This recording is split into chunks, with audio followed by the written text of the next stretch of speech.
자, 여러분, 오늘 우리가 배울 작품은 종탑 아래에서라는 작품이에요. 이 작품은 이제 유능길의 소설이고요. 6.25 전쟁쯤을 배경으로 하고 있기 때문에 우리 친구들이 시대적인 배경을 잘 엮어서 읽어줘야 되는 작품이에요. 소설은 흐름이 매우 길기 때문에 한 번쯤은 꼭 읽어보고 쌤하고 정리하는 게 좋겠죠. 처음 읽으면서 쌤하고 정리를 하면은 좀 흐름을 따라가기가 쉽지가 않으니까 꼭 혼자서 읽어보고 그걸 바탕으로 쌤과 한번 다시 정리해보면 좋을 것 같아요. 자, 우리 한번 같이 볼까요? 자, 여러분, 종탑 아래에서는 쌤이 금방 말한 것처럼 1950년대 6.25 전쟁을 배경으로 하고 있다라고 했었어요. 그래서 6.25 전쟁을 배경으로 이제 우리 아이들이 어떻게 이 전쟁 속에서 살아가고 있었는지를 좀 보여주는 작품이에요. 근데 이 작품은 우리가 읽을 부분은 6.25 전쟁 부분인데 플러스로 작품 전체에서는 현대 어른이 된 시점도 같이 나와요. 그래서 이런 걸 우리가 액자식 구성이라고 해요. 들어본 적 있어요? 이렇게 액자가 프레임이 있고 안에 사진이 있잖아요. 그래서 우리 소설에서도 바깥의 이야기를 외화라고 하고 안의 이야기를 내화라고 하는 이런 구조를 액자식 구성이라고 해요. 그래서 내화는 이제 과거 회상에 해당하는 부분이에요. 그래서 과거에 6.25 전쟁 때 우리 마을에 살고 있던 어떤 소녀와 나의 어떤 사연이고요. 외화는 이제 현대에 전쟁이 다 끝나고 어른이 된 시점이라고 지금 볼 수 있어요. 그래서 어른이 된 시점에서 동창회를 진행을 하다가 과거 회상에 빠지게 되면서 이제 옛날 이야기로 들어가는 부분이라고 볼 수 있어요. 그래서 여러분 이 외화가 현재에 해당하고 내화가 과거에 해당하니까 우리가 처음에 시작은 외화로 하잖아요. 그래서 현재에서 과거로 이야기가 들어가죠. 이런 걸 우리가 역순행적 구성이라고 하죠. 그래서 이 작품은 액자식 구성도 쓰여 있고 시간적으로는 역순행적 구성도 쓰여 있다라는 거 알 수 있겠죠? 따라서 여러분 내화로 들어갔으면 다시 나와야 되잖아요. 이렇게 외화로 다시 빠져나오게 됩니다. 그래서 이런 액자식 구성을 가지고 있는 소설이다라고 볼 수 있고요. 우리가 읽게 될 부분이 이제 주로 내화 부분입니다. 그쵸? 이 부분이 이제 내화에 해당하는 부분이고요. 앞부분 줄거리가 요약이 조금 되어 있죠? 이 부분이 바로 외화 부분이죠. 그래서 동창회에서 사람들이 모인 모습이 지금 등장을 하고 있어요. 환갑이 다 된 초등학교 동기들이 모교의 운동장에 모여 앉아 모깃불을 피워놓고 돌아가며 옛 이야기를 하나씩 한다. 마지막 순서로 입이 무겁기로 소문난 최건호가 나서서 어린 시절의 사랑 이야기를 하겠다고 한다라고 되어 있죠. 자, 여러분, 이 최건호라는 게 이제 중심 인물에 해당하겠죠. 외화에서는 최건호라고 나와 있고요. 이제 우리 내화에서는 내가라고 나오죠. 그쵸? 그래서 우리가 시점이 조금 다를 수 있겠구나라는 거 파악해야겠죠. 일단 내화에서는 1인칭 서술자가 나왔어요. 여러분, 1인칭 서술자라는 거는 작품, 속 서술자에 해당하는 거죠. 그래서 내가 내 이야기를 할지, 내가 남의 이야기를 할지 이런 것들을 좀 봐야겠죠. 내가 그 계집애를 맨 처음 본 것은 봄볕이 단양하게 내리쬐는 한낮이었다. 아침에 등교하면서 길가에 멍석을 펴는 짝눈이 아저씨를 봤기 때문에 저 인물 나왔으니까 동그라미 칠게요. 나는 그날도 하굣길에 일부러 내 거리를 하나 더 지나 먼 길을 애돌아 집으로 향하고 있었다. 여러분, 보니까 얘가 지금 소녀를 만나게 된 이유는 뭐냐면 내가 길가에서 짝눈이 아저씨를 봐서 일부러 돌아서 이렇게 가는 거다라는 거 알 수 있겠죠. 즉, 내가 왜 어쩌다가 그 학생, 그 소녀를 만나게 됐나라고 봤더니 걔가 평소에 피하고 싶었던 사람이 있었던 거야. 이런 걸 우리가 여러분, 개연성이라고 해요. 개연성이라는 게 뭐냐면 우리가 이야기가 그럴 만하네 이런 게 개연성이에요. 한마디로 억가에 받는 말인 거야. 우리 그런 거 있잖아. 예를 들면 갑자기 야 내가 길에서 뭐 로또 하나를 주웠는데 그게 당첨이 됐다 막 이런 식으로 시작한 영화는 뭐야 존나 억가 아니야 로또를 어떻게 당첨돼 막 이렇게 생각할 수 있잖아요. 근데 개연성이라는 거는 너무나 그럴 만하다라고 보면 돼요. 그래서 앞뒤 맥락이 딱딱 맞아서 일이 진행되는 게 가능성이 있다 이런 말인 거야.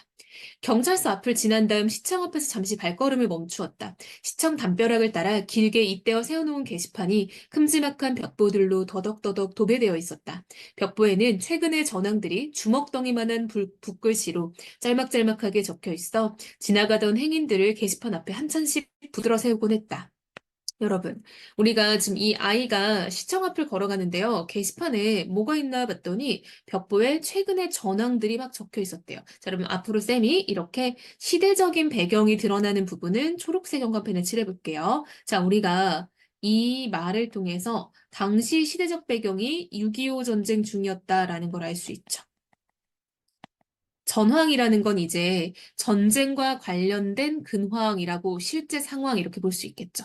자, 여러분, 시대적 배경은 6.25 전쟁 중이고요. 그냥 지나가다가도 이렇게 전쟁의 소식을 볼 수 있었다라는 것 자체가 당시에 전쟁터가 따로 있는 게 아니라 우리의 일상생활에 전쟁이 지금 들어와 있음을 알 수 있죠. 즉, 전쟁이 일상 속에 혹은 사람들의 삶 속에 깊게 침투되어 있었다라는 걸 우리가 알 수 있는 거죠. 이런 부분들은 잘 체크해 보세요. 문제 많이 나옵니다. 국군 1사단 평양 입성, 국군과 유엔군 청천강 도하, 압록강 향해 진격 중, 중공군 참전 사실 밝혀졌다. 이 새로운 소식들을 내가 차례로 접하게 된 것도 그 게시판을 통해서였다. 그쵸, 여러분? 이렇게 전쟁과 관련된 용어들이 막 쏟아져 나오고 있죠. 당시 시대적 배경이 드러나 있죠. 만세주장 고두밥을 훔쳐먹기로 작정한 날은 덤으로 최근의 전황에 접하는 날이기도 했다. 여러분, 이 주장이라는 건요, 술을 만드는 공장이라고 볼 수 있어요. 그 고두밥은 이제 밥인데 옛날에 이 밥을 삭혀서 술 재료로 만드는 거야. 그래서 내가 그 술 공장 근처를 다니면서 몰래 밥 훔쳐먹는 그런 상황인 거예요. 최전방에서는 중공군의 충계 대공세가 한창이었다. 국군 또는 유엔군 몇 사단이 무슨 고지 전투에서 북계군 몇 개 연대를 섬멸했고 무슨 고지 전투에서 중공군 몇 개 사단을 괴멸하였다는 등등의 내용을 담은 벽보들이 게시판에 어지럽게 나붙어 있었다. 즉 여러분 이런 용어들도 사실 무서운 용어들인데 이런 어린아이도 아무렇지 않게 접하게 되는 거죠. 일사후퇴를 거쳐 전쟁은 처음 시작되었던 그 자리로 얼추 되돌아와 38선을 사이에 두고 오랫동안 교착 상태에 빠져 있었다. 여러분, 이 작품의 시대적 배경이 좀 더 구체적으로 드러났죠. 일사후퇴를 거쳤다라는 거는 이제 6.25 전쟁이 시작되고 일사후퇴까지 진행이 됐으니 약 1951년은 넘은 상황이라고 볼 수 있어요. 빼앗아 새로 차지한 땅은 거의 없는 셈인데 국군과 유엔군은 날마다 승승장구하는 반면 북계군과 중공군은 날마다 무더기로 죽어나가 빠진다는 내용만 벽보에 적히는 그 속내를 나는 당최 이해할 수 없었다. 라고 해서 여러분, 이런 부분들이 굉장히 음, 거짓된 정보이다라는 걸 알 수 있죠. 사실상 봐봐. 계속 이기고 있어. 계속 이기고 있으면 땅이 점점 커져야 되잖아요. 근데 계속 이기고 있다고는 하는데 땅은 전혀 변화가 없는 거야. 즉, 이런 건 되게 편파적이죠. 지금 편파적인 내용이 전달이 되고 있고요. 한마디로 나만이니까 나만 이기고 있다 이런 말만 지금 계속 하고 있다는 거죠. 그러면서 이 서술자는 나는 당최 이해할 수가 없었다라고 해서 어린아이인데도 이 부분에서 의아함을 느꼈다라는 거를 알 수 있겠죠. 낡은 양복 차림에 중종모를 눌러쓴 꽤 유식해 보이는 아저씨가 곁에서 소리내어 벽보를 읽고 있는 중이었다. 나는 그 아저씨에게 선멸이 무슨 뜻이냐고 물어보았다. 몽땅 씨를 말린다는 뜻이라고 아저씨가 시원스레 대답했다. 그럼 괴멸은 또 무슨 뜻이냐고 다시 물었다. 아저씨는 잠시 뜸을 들이더니만 겨우 씨만 남기고 나머지는 모조리 다 때려잡는 거라고 일러주었다. 즉 여러분, 이런 부분도 사실상 전쟁 상황이기 때문에 어린아이가 지나가던 아저씨한테 선멸이 뭐예요? 괴멸이 뭐예요? 이렇게 물어보고 있는 거죠. 사실 어린아이들은 아직 어리니까 좀 좋은 단어, 조금 따뜻한 단어를 보고 잘하면 좋을 것 같은데 어린아이가 이렇게 모르는 단어를 알아보는 상황에서 굉장히 폭력적인 단어들이 쓰이고 있다라는 거 알 수 있죠. 폭력적인 단어들이 일상에서 아무렇지 않게 쓰이고 있다는 거 알 수 있죠. 좀 좋은 것만 보고 자라야 되는데, 그쵸? 그래서 이 아이는 뜻을 모르니까 아저씨한테 물어봤더니 아저씨도 조금 뜸을 들여. 왜? 몰라서가 아니에요, 여러분. 애기한테 이런 말을 알려줘도 되나? 이렇게 생각을 했겠죠. 언젠가 벽보에 자주 등장하는 그 말들의 뜻을 아버지한테 물어본 적이 있었다. 아버지는 다짜고짜 화부터 버럭 내면서 쥐방울 맞는 녀석이 그런 건 알아서 어디다 쓰려고 묻느냐고 욕설이나 다름없는 상스러운 말이니까 굳이 알 필요도 없다고 사정없이 윽박지르는 것이었다. 즉 여러분, 아빠가요. 왜 이렇게 화를 냈어? 애기가 그런 단어를 알아서 좋을 게 하나도 없는데 그런 단어의 뜻을 물어보니까 속상했던 거야. 그쵸? 그래서 이거는 약간 전쟁에 어떤 관련된 이런 단어들을 모르면 좋겠다라는 어떤 아버지의 아들에 대한 사랑의 마음이 들어있는 거죠. 근데 왜 화를 내? 그쵸? 아버지가 왜 이걸 몰랐으면 좋겠어? 아이가 그런 나쁜 단어, 즉, 냉혹하고 잔인한 이런 뜻을 모르길 바란 거죠. 그러니까 막 뭐라고 화를 낸 거죠. 아버지는 매번 그런 식이었다. 즉, 여러분, 이 부분은요. 근데 애기잖아. 애기니까 아빠를 이해할 수가 없는 거야. 아빠 맨날 그런 식이야. 맨날 내가 뭐 물어보면 화만 내고 이런 거야. 즉, 이 부분은 서술자의 아버지에 대한 불만이 드러나 있죠.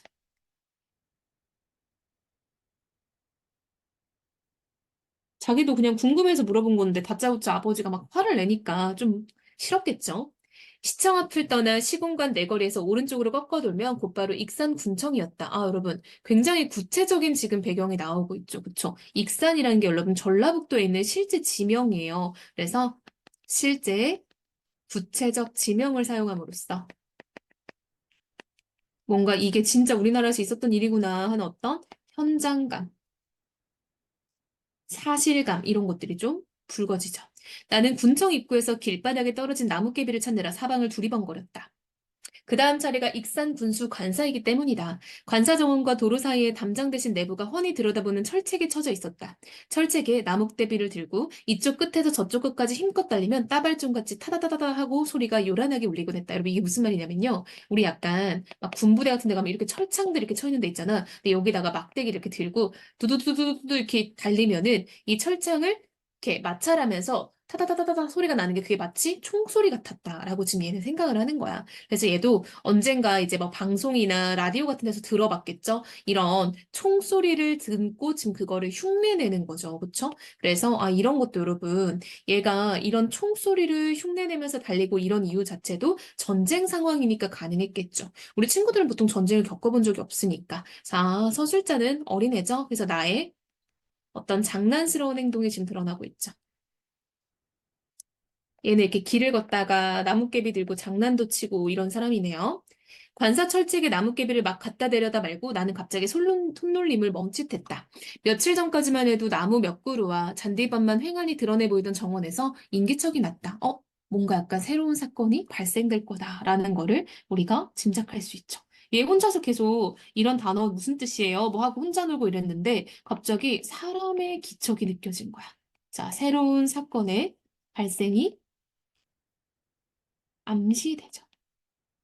나하고 동갑 또래로 보이는 계집애였다. 화사한 꽃무늬 원피스 차림에 정갈하게 단발머리란 계집애가 한 손에 하얀 고무공을 쥔 채 양팔을 앞으로 나란히 뻗은 괴상여릇한 자세로 도로 쪽을 향해 소리 없이 다가오는 중이었다. 계집애가 황금빛 잔디밭 위로 하얀 공을 도루를 굴리면서 말했다. 저런 보니깐요, 어떤 여자아이가 나타났는데요. 그 여자아이는 화사한 꽃무늬 원피스 차림에 정갈하게 단발머리를 했다라고 지금 묘사가 되고 있죠. 이런 거 우리가 외양묘사라고 하죠. 근데 막 팔을 이렇게 앞으로 뻗어가지고 막 이렇게 더듬으면서 지금 걸어가고 있는 거예요. 그래서 내 눈에는 그게 굉장히 이상해 보였다라는 걸 알 수 있죠. 나비야, 나비야. 보통 여러분 나비가 고양이 이름을 보통 나비라고 우리가 많이 불렀었죠.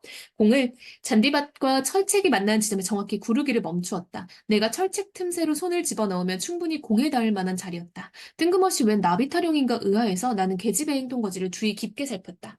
그때였다. 얼룩고양이 한 마리가 정원수 가지에서 잔디밭 위로 햇솜 뭉치처럼 사뿐히 내려앉더니만 공을 향해 달려왔다. 고양이는 철책 너머에 버티고 서 있는 웬 낯선 사람을 뒤늦게 발견하고는 갑자기 다름질을 멈추었다. 여러분, 이 웬 낯선 사람 누구예요? 그쵸? 철책 근처에 있었던 거 누구? 나죠? 녀석은 노란 눈동자에 잔뜩 경계의 빛을 담아 나를 노려보았다. 고양이죠. 나는 뾰족한 근거도 없으면서 옷차림과 용모만으로 계집애를 대뜸 서울아이라고 단정해버렸다. 그리고 서울내기들은 제 아무리 똑똑한 척 해봤자 모르는 게 너무 많아 탈이라고 속으로 비웃었다. 멀쩡한 고양이를 나비라 부르다니. 그렇다면 팔랑팔랑 공중에 달하는 진짜 베기 나비는 대관절 무슨 이름으로 불러야 될 것인가? 라고 생각을 했대요. 자, 여러분, 지금 이 아이는요.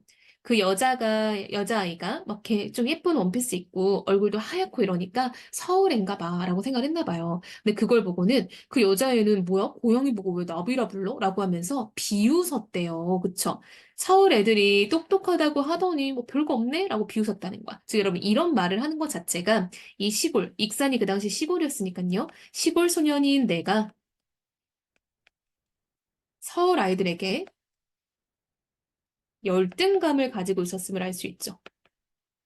그냥 갑자기 아유 무식하네. 하여튼 서울 애들은 이렇게 되는 거잖아요. 그쵸? 그래서 뭔가 열등감을 가지고 있으니 그거를 부정적이고 어떤 본인이 더 잘한다. 고양이는 고양이고 나비는 나비지라고 우월의식으로 지금 표출을 하고 있는 거죠.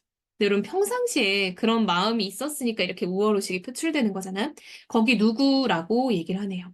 뭔가 수상쩍은 낌새를 챘는지 계집애가 내 쪽을 멀뚱멀뚱 건너다 보며 위아래 입술을 연방 닮아거렸다. 계집애 행동 훔쳐보다 들킨 것 같이 창피해서 나는 슬금슬금 뒷걸음질을 치기 시작했다. 계집애의 눈길이 내 움직임을 제때제때 따라 따라잡지 못했다. 아, 여러분 봐봐. 지금 여학생이 나를 이렇게 거기 누구야? 라고 말을 하는데도 나를 제대로 보지는 못했대요. 즉, 여러분, 아까 전에 우리가 이 여자애가 양팔을 앞으로 뻗고 더듬더듬거리면서 걷고 있다고 했죠. 그리고 내가 움직이는 거를 눈으로 제대로 못 따라왔다고 했죠. 이런 게 다 뭐야? 그치. 소녀가 앞이 안 보이는 아이인 것 같네요. 그래서 내가 움직이는데도 그런 것들이 제대로 드러나지 않아요. 거기 누구? 내가 처음 서 있던 그 자리에 아직도 눈길을 고정한 채 계집애는 날카로운 목소리로 다시 물었다. 나는 손에 든 나뭇개비를 아무렇게나 땅바닥에 내팽개치면서 단박질을 놓기 시작했다. 여러분, 단박질은 뛰어갔다라는 거예요. 당달봉사다. 내 쪽을 향해 정신없이 뛰면서 나는 속으로 부르짖었다. 여러분, 당달봉사라는 건 눈이 안 보이는 사람을 말해요. 계집애가 눈뜬 장님이란 사실을 최초로 알아차리는 순간의 놀라움이 나로 하여금 만세주장 지혜밥을 훔쳐 먹으려던 애초의 계획을 깜빡 잊도록 만들었다. 그날 밤이 깊도록 서울 계집의 그 희고도 곱상한 얼굴이 화사한 옷맵시가 어딘지 모르고 굼뜨고 어설퍼 보이던 행동과지 하나하나가 내 머릿속에서 줄곧 떠나지 않았다. 여러분 봐봐. 나는 장님을 처음 본 거야. 그래서 깜짝 놀라서 집으로 도망을 쳤어요. 근데 밤새 내가 무슨 생각을 했냐면 그 여자애를 생각을 한 거야. 근데 여러분 묘사를 봐봐. 그냥 생각한 게 아니라 자, 어떻게 생각하고 있어? 희고도 곱상한 얼굴이, 화사한 옷맵시가 이런 것들이 지금 생각이 났대요. 그쵸? 자, 이런 건 여러분, 그냥, 나는 장님 처음 보는데, 이런 말이 아니라, 얼굴, 옷차림, 이런 것들이 지금 생각나는 거잖아. 어느 정도 이 애가 호기심이 있다는 거 알 수 있겠죠.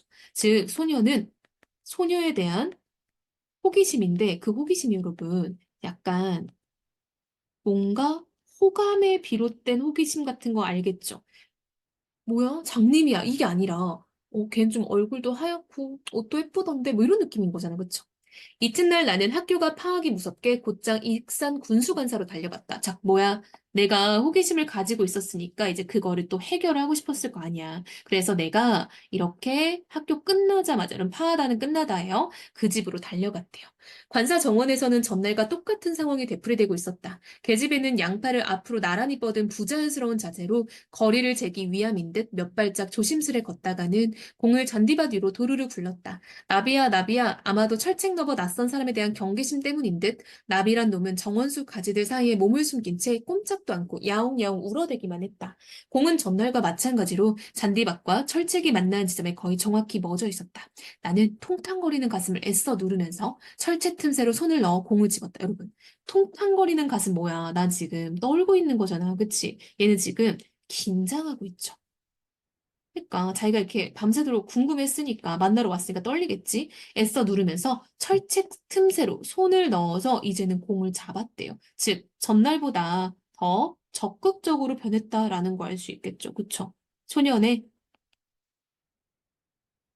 적극적인 행동이 드러나고 있어. 이전에는 그냥 몰래 보다가 사실 그때도 공 주울 수 있었죠. 근데 공 주울 수 있었음에도 불구하고 그냥 보다가 후다닥 도망갔는데 오늘은 뭔가 조금 더 발전됐어.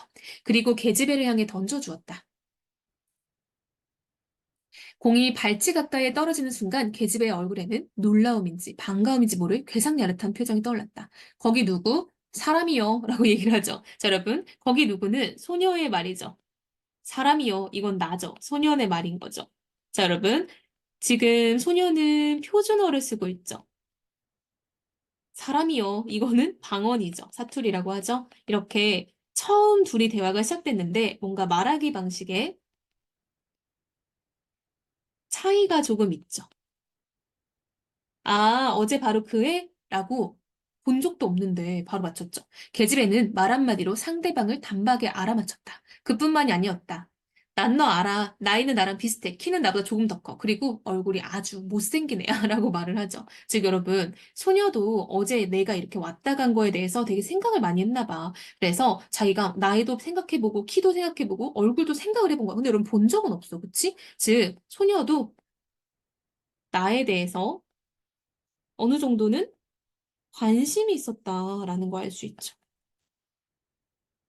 자, 마치 두 눈으로 똑똑히 본 것처럼 자신 있게 말하는 것이었다. 심지어 얼굴이 못생긴 것까지 정확히 알아맞히는 바람에 개웃기죠. 자기 얼굴 못생겼다고 지금 인정하는 거야, 그쵸? 나는 가슴 복판에 뜨끔 쑤셨다. 즉, 얘는 외모에 대해서 좀 열등감이 있어요, 그쵸? 나 못생긴 거 어떻게 알았지? 라고 하면서 가슴이 뜨거워진 거. 어이씨, 들켰네, 막 이렇게, 그쵸? 계집애가 내 앞으로 천천히 다가오기 시작했다. 양팔을 앞으로 나란히 뻗지 않은 정상적인 자세로 걷느라고 철제까지 다다랐는데 반나절은 좋게 걸린 듯 했다. 못생겼다고 해서 미안해. 그냥 괜히 해본 소리야. 안 보이죠? 못생긴 게 사실이라고 나는 하마터면 실토할 뻔했다. 생기다만 얼굴 같다고 모두들 나를 놀려대곤 했으니까. 근데 소녀는 그냥 어그로 끈 거예요, 여러분. 나한테 어그로 끌고 싶어서 너 못생겼지? 라고 말한 건데 나는 이게 찔렸잖아. 그러면서 심지어는 나 맞아 못생겼어 라고 말할 뻔했대요. 즉 솔직하고 순수한 성격인 거 알 수 있죠.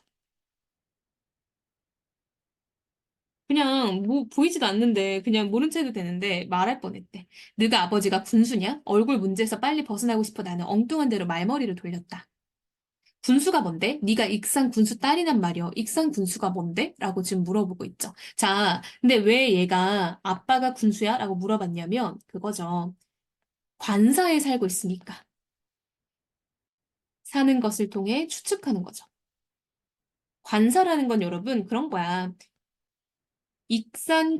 군수 관사라는 거는 군수들이 이제 살 수 있게끔 회사에서 기숙사 같이 집을 내주는 거 우리가 관사라고 하는 거야.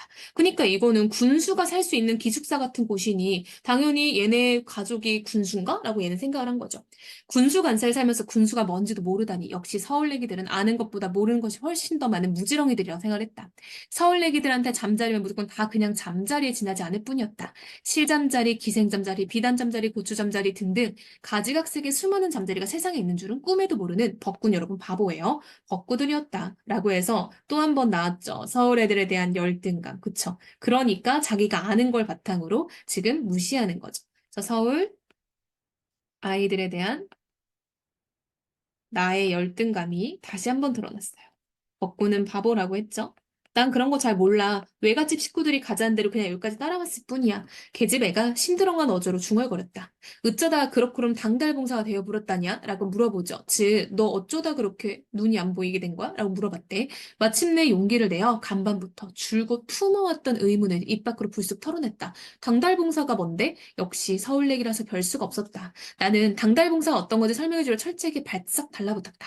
그 순간 뭔가 이상한 낌새가 퍼뜩 느껴졌다. 나는 반사적으로 고개를 획 돌려 관사 쪽으로 쳐다보았다.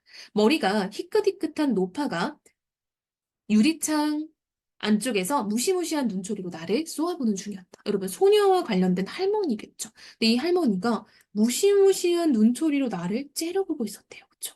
얘는 뭐지? 하고 경계하는 거죠.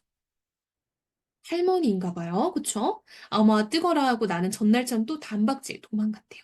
예 하고 다급히 부르는 소리가 등 뒤에서 들려왔지만 나는 뒤도 안 돌아보고 진둥한둥 주랭나름 놓았다. 그래서 나는 할머니랑 지금 눈이 마주치고 도망갔어요. 이튿날은 군수관사 근처에 얼씬도 하지 않았다. 그 이튿날도 마찬가지였다. 관사 쪽을 외면한 채 지낸 그 이틀 동안에는 만세주장 앞길 멍석 위에 널린 지혜밥을 봐도 나 뱃속의 회가 전혀 동하지 않았다. 자, 그럼 봐봐. 원래는 내 하루 일과 중에 가장 재밌는 일이 이 밥 훔쳐먹는 일인 거야. 근데 내가 지금 소녀를 한번 보고 이틀 동안 못 보는 동안에는 내가 원래 좋아했던 거에도 지금 관심이 다 사라진 거죠. 도파민이 다 사라진 거야. 즉 뭐냐면 지금은 내가 지혜밥, 고두밥, 훔쳐먹는 것보다 소녀에 대한 관심이 훨씬 크다라는 거 알 수 있겠죠. 즉, 소녀에 대한 관심이 매우 크고, 다시 한번 놀러 갈까 말까, 갈까 말까. 아, 그 할머니 졸라 무서운데? 뭐 이런 생각을 하고 있는 거죠. 즉, 어떤 내적 갈등 중인 거죠. 그러다 보니까 내가, 씨, 이런 것들 뭐 별로 땡기지도 않아. 이렇게 생각을 한 거야. 서울 계집의 그 새하얀 낙꽃이 끊임없이 눈에 밟히는 바람에 여러분 이거 뭐야? 이 정도면 사랑 아니야? 그치? 얼굴이 계속 생각났대요. 그러잖아도 재미를 못 붙여 애를 먹던 학교 공부가 한결 더 부실해졌다. 핑계죠? 그쵸? 군수관사에서 주랭랑을 놓은 지 사흘은 여러분 3일입니다. 3일 만에 나는 다시 군수관사를 찾아갔다가 명훈이 외할머니를 만나요. 막 그때 그 머리 희끗희끗한 노파가 외할머니였네요. 명훈이 외할머니는 나에게 명훈이가 입원했다는 사실을 알려주고 명훈이의 말동무가 되어주어 고맙다는 인사와 관사에 자주 놀러 오라는 말을 한다. 그리고 부모가 한꺼번에 죽는 것을 보고 명훈이의 눈이 멀었으니 명훈이 앞에선 절대 부모 얘기, 사람이 죽고 사람을 죽이는 이야기, 장님 이야기는 꺼내지 말아달라고 당부를 했대요. 명은이의 퇴원이 예정된 날은 때마침 주일이었다. 우리 식구들은 서울에서 피란 내려온 막내 이모의 전도 덕분에 수복 직후부터 신광교회에 다니기 시작했다. 교회 사찰인 딸고만이 아버지가 힘차게 울려대는 종소리에 이끌려 나는 주일 아침에 신광교회로 향했다. 주일학교 반사의 지시에 따라 나는 예배 도중 죄를 고백하는 기도를 드렸다. 이북 피란민 출신으로 중앙시장에서 철물점을 경영하는 호라비 반사는 매주 공과 공부가 끝날 때마다 한 주일 동안 저지른 죄를 모조리 고백할 것을 어린 제자들에게 강요하곤 했다. 전에는 만세주장 지혜밥을 훔쳐먹은 죄와 어쩌다 길에서 주운 돈을 주전부리에 사용한 죄 따위가 내 고백 기도의 주된 내용이었는데 명은이를 만난 후 당달봉사라는 나쁜 말을 사용한 죄 하나가 내 기도 속에 덧붙여졌다. 어머, 얘 너무 착하지, 여러분. 자, 보세요. 내가 그 명은이한테 너 장님이야? 라고 말을 했었는데 그거 내가 잘못한 것 같다라고 반성하고 있죠. 내가 걔한테 그렇게 말한 게 잘못된 것 같아요. 하나님, 저 용서해 주세요. 뭐 이렇게 기도하는 거야. 굉장히 내가 착한 성격인 걸 알 수 있죠. 사실상 그렇게 뭐 친구한테 나쁜 말 하고 그냥 넘어가는 사람들도 많은데, 그쵸?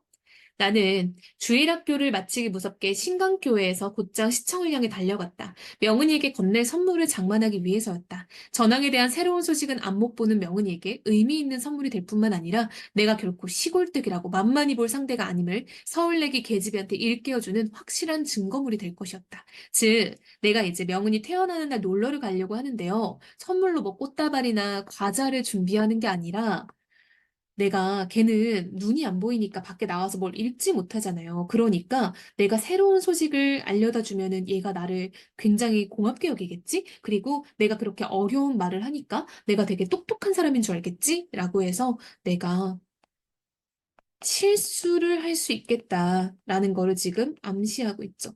명은이 외할머니가 절대 전쟁 이야기 하지 말라고 신신당부를 했는데 얘가 말을 이해를 못한 거죠. 아무도 없는 정원 내부를 기웃거리며 철책 앞에서 서성거리는 참인데 관사 현관문이 빠끔히 열렸다. 명훈이 외할머니가 손짓으로 나를 불렀다. 나는 난생 처음 익산군수 관사 안으로 쭈뼛쭈뼛 발을 들여다 놓았다. 잔뜩 겁을 집어먹은 채 낯선 구조의 양옥집 거실을 통과하는 나를 액자 속에 이승만 대통령이 근엄한 표정으로 내려다보고 있었다. 나는 명훈이가 들어있는 작은 방으로 안내되었다. 명훈이는 머리맡을 지키고 있던 나비란 놈이 나를 보더니만 야옹 소리와 함께 냉큼 책상 위로 튀어오르면서 경계의 눈초리를 보냈다. 명은이는 얇고 부드러운 차렵 이불로 턱 밑까지 가린 채 반듯한 자세로 드러 누워 있었다. 며칠 사이에 눈에 띄게 야인 모습이었다. 그래서 전보다 더욱 새하얗고 전보다 더욱 예뻐 보였다. 살 빠지니까 더 예뻐 보였대. 이게 뭐야? 나의 호감이죠. 이게 완전 지금 볼링우야, 그치? 자, 멋쩍고 쑥스러운 나머지 나는 괜스레 희죽희죽 웃기부터 했다. 명은이는 보이지 않는 눈을 내 얼굴에 맞추려고 내 웃음소리를 쫓아 머리를 움직거렸다. 재밌는 얘기 나누면서 천천히 놀다 가거라. 명은이 외할머니가 잣 아래 동동 뜬 수정과 그릇과 과자가 수북히 담긴 쟁반을 방바닥에 내려놓았다. 명은이 외할머니가 방에서 나가기를 기다려 나는 준비해온 선물 보따리를 다짜고짜 풀어놓기 시작했다. 여러분 이거 우리 뭔지 알죠? 새로운 전황 소식이었죠. 그쵸? 일부러 내가 벽에 붙어있는 거 읽으려고 뛰어갔다 왔어. 트루만 대통령이 메가더 원수를 유엔군 총사령관직에서 해임한 소식부터 먼저 전했다. 연이어 의정부 전투에서 국군 1사단과 미군 3사단이 연합작전으로 북계군 1군단을 포위해서 일개 연대를 섬멸한 소식을 숨차게 전했다. 명훈이 너 섬멸이 무슨 말인지 알아? 모르지? 몽땅 씨를 말린다는 뜻이여. 초점에 이른 채 내 얼굴 근처를 헤매던 명훈이의 눈이 갑자기 회동그래졌다. 명훈이의 그 같은 반응을 이를테면 저보다 훨씬 아는 게 많은 상대에 대한 우러름의 표시로 받아들이면서 나는 더 신떠름에 고부러졌다. 여러분 신떠름 이제 신나는 대로 이런 말이겠죠. 내친 김에 나는 미국 구군단이 철의 삼각지 전투에서 중공군 대부대를 괴멸한 이야기까지 들어줬대요. 나는 지금 오해를 했죠. 명훈이가 나를 지금 똑똑해서 지금 대단해서 쳐다보는 것 같아. 라고 내가 오해를 했어요. 그래서 막 더 신나서 전쟁 이야기를 더더더더더 하고 있는 상황이죠.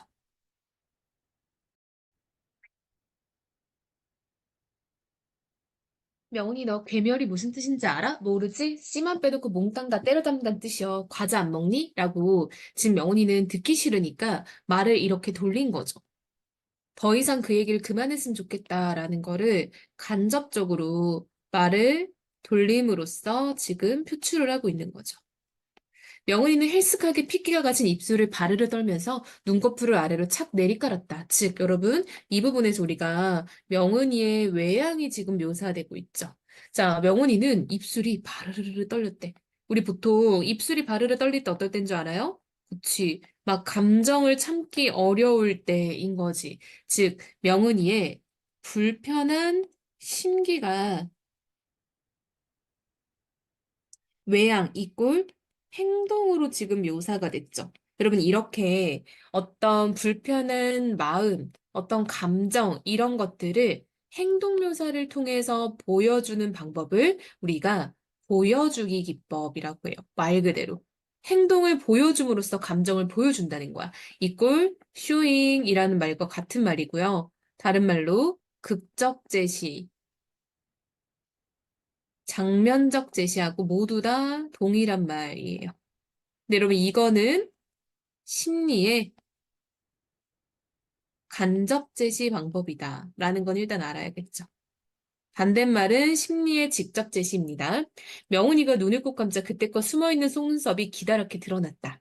명훈이의 권유를 받아들여 나는 아무 눈치코치도 없이 쟁반 위에 과자들을 마구 입안으로 걸터들이기 시작했다. 즉 봐봐. 나보고 과자 안 먹니? 뭐? 과자나 먹으라고 했더니 얘가 그냥 권유를 받아들여서 아무런 눈치도 못 채고 그냥 열심히 과자를 먹었대요. 왜? 그냥 과자 먹으라고 하니까 과자를 열심히 먹는 거야. 여러분 이 사람은 진짜 눈치가 없다라는 게 드러나죠. 그냥 명훈이가 하란 대로 하는 거야. 자기가 뭘 실수했는지 모르는 거죠. 자신의 실수를 인지하지 못했어요. 아직도 뭐가 문제인지는 전혀 모르고 명은이는 단 하루 사이에 놀라우리만큼 기력을 되찾아 이튿날 또다시 정원에서 나비와 함께 공놀이를 시작했다. 나를 피해 정원 위로 숨어버린 나비를 대신해서 얼른 공을 집어 명은이에게 돌려준 다음 나는 득이애찬 목소리로 그날치의 선물을 전했다. 여러분, 이 선물이 이꼴 뭐야, 그치. 내 입장에서는 명은이가 밖에 못 나가니까 이런 소식을 모르겠지 하고 전황 소식을 계속 모른 채 전달하고 있죠. 시청각 게시판에서 공들여 외워온 벽보 내용을 뜻도 모른 채 앵무새처럼 고스란히 옮기면서 나는 명은이의 반응을 살폈다. 아야 다를까 명은이는 소나기에서 스르르 힘이 풀리면서 공이 잔디밭으로 굴러떨어졌다. 명은이의 그런 반응을 나는 일종의 감동의 표시로 받아들였대요. 자, 여러분, 명은이가 어떤 이야기를 듣고 손이 힘이 딱 풀려서 툭 하고 뭘 떨어뜨린 거야. 즉, 명은이의 어떤 행동 묘사를 하고 있는데, 마찬가지로 불편한 감정이 지금 여기서 또 드러나죠. 이게 바로 뭐다? 그치, 여러분 똑같은 거예요. 쇼잉, 보여주기, 간접 제시, 극적 제시, 장면적 제시 다 같은 말이라고 했죠? 이런 거 체크합시다. 근데 나는 또 뭐 했어? 오해를 또 했어요. 그쵸? 얘는 진짜 눈치가 없어. 그쵸? 내가 계집애를 감동시킨 내 솜씨의 자부심을 느끼면서 나는 곧장 다음 소식으로 넘어갔다. 여전히 눈치를 못했어. 중부전선 임진강 전투에서 우리 국군이 중공군 63군 3개 사단을 격퇴하고 대승을 거뒀단 말이야 했더니 드디어 명훈이가 터졌죠. 듣기 싫다고 제발 그만두란 말이야. 명훈이가 쇠꼬챙이 같은 소리를 내지르며 갑자기 잔디밭에 퍼져버리고 앉았다. 라고 해서 이제 명훈이가 드디어 약간 거부의 이야기를 지금 보여준 거죠. 거부 의사를 명훈이가 표출했어. 전혀 예상치 못한 돌발 상태에 버랑간 어안이 벙벙해져서 나는 어찌할 바를 몰랐다. 그쵸? 얘는 눈치가 정말 없어. 꼴도 보기 싫다고 막 명훈이가 소리를 질러요. 화냈죠? 제 손으로 제 머리카락을 마구 쥐어뜯으며 명훈이는 거푸 새꼬챙이 소리를 질러댔다. 명훈이 외할머니가 해끔하게 놀란 표정으로 관사 안에서 허둥지둥 달려나왔다. 가라니까 가는 수밖에 달리 도리가 없었다. 아직도 영문을 모른 채로 나는 불이 나게 관사를 빠져나왔다. 무엇이 서울 계집애의 성깔머리를 그토록 버르집어 놓았는지 당최 알다가도 모르겠다. 내 호의가 무시당한 관사 근처는 앞으로 두 번 다신 얼씬도 하지 않겠다고 다짐하면서 나는 길바닥의 돌멩이를 발뿌리로 힘껏 걷어차버렸다. 즉 나는 아예 이해를 못했죠. 그쵸? 지금 내가 명은이의 집에서 나오면서도 나는 내가 뭘 잘못했는지도 모르고 그저 화가 나 있기만 하죠. 그래서 막 그냥 돌멩이 확 차면서 쟤는 왜 이렇게 이랬다 저랬다 해? 라고 하면서 지금 얘는 기분이 나쁘고 있어요. 그쵸? 분명히 외할머니가 그 얘기 하지 말라고 했는데 까먹었죠. 명은이 외할머니의 신신당부를 기억해서 언뜻 되살려낸 것은 집에 거의 다다랐을 무렵이었다. 여러분 이런 거 체크 잘해야 돼. 무슨 말이냐면요. 소설은 생각보다 정말 시답지 않은 팩트 체크를 물어볼 때가 많거든요. 얘가 집에서 나와서는 그걸 깨닫지 못했는데 이제 우리 집에 거의 다 도착할 때쯤에 내가 깨달은 거야. 아, 그 얘기 하지 말라고 했지라고 드디어 사람이 죽고 사람을 죽이는 이야기는 절대로 입 밖에 꺼내지 말 것. 세 가지 당부가 안 돼서 나도 모르게 두 번째 당부를 어긴 셈이었다. 시청 앞 게시판을 기웃거리는 버릇이 내게서 영영 떠나게 되리라는 것을 나는 그때 퍼뜩 예감할 수 있었다. 즉, 나의 잘못을 깨닫고 당분간은 그 근처를 얼씬도 하지 않을 거다라는 걸 깨달았다는 거죠.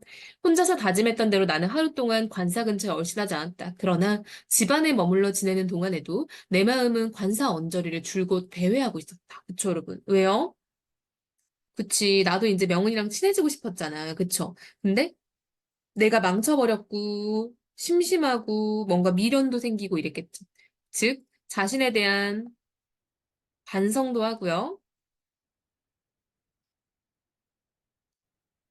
어떤 명은이와 친구가 될 수 있었는데, 명은이와 친구가 될 수 있었지만 못된 그 관계에 대한 어떤 미련이 있었겠죠. 자기가 나 망쳐버렸다. 뭐 이런 생각할 거 아니야. 그쵸? 꼴도 보기 싫다고 명은이가 지르던 새소리가 내 귓바퀴를 끊임없이 맴돌았다. 더는 참을 수가 없어. 나는 결국 다음날 해질녘에 관사를 또다시 찾아가고 말았다. 저녁 노을이 물든 발그레한 낮꽃으로 명은이는 정원 한복판에 오독하니 서 있었다. 손에 공이 쥐어 있고 곁에 나비란 놈도 알짱거리고 있었지만 공놀이는 아예 시작할 생각조차 하지 않았다. 여러분 봐봐. 지금 명은이도 딱 찾아갔더니 자기 그냥 정원에서 가만히 서 있었대. 명은이가 어떤 외롭고 심심한 상태인 거 알 수 있죠. 여러분, 이런 외롭다, 심심하다, 이런 것도 다 감정이잖아요? 근데 그게 행동을 통해 표출됐으니까 역시 쇼잉이라고 할 수 있겠죠. 할 일 없이 먼 산바람에 대해 언제까지 꼼짝도 하지 않는 명은이의 모습을 난 철집 밖에서 한참이나 몰래 지켜보았다. 왜요? 왜 그랬을까? 그치. 용기가 안 났어. 용기가 안 나니까, 아씨, 나 간다고 해서 얘가 나 받아줄까? 라고 용기가 안 나서였어요. 바로 그때였다. 종소리가 대행하고 묵중하게 옮겼다. 한 번 울리기 시작한 종소리는 짧은 쉴참을 거친 후 댕그렁댕, 댕그렁댕 연달아 기세 좋게 울렸다. 명은이는 느닷없이 종소리에 움찔 놀라는 기색이었다. 종소리가 들려오는 신강교회 쪽을 향해 명은이의 고개가 천천히 돌아갔다. 저녁 노래 한 박 젖은 채 종소리에 다소 곳이 귀를 기울이는 명은이 모습에서 나는 가슴이 철렁 내려앉을 만큼 묘한 감동을 받았대요. 나는 그 모습을 보고 어떤 감동을 받았대. 가만히 종소리에 지금 귀 기울이는 모습을 보고. 삼일종이여, 난 철책밖에 내가 와 있다는 사실을 그의 큰 소리로 기별하고 말았다. 그쵸? 내가 다시 말을 걸었죠?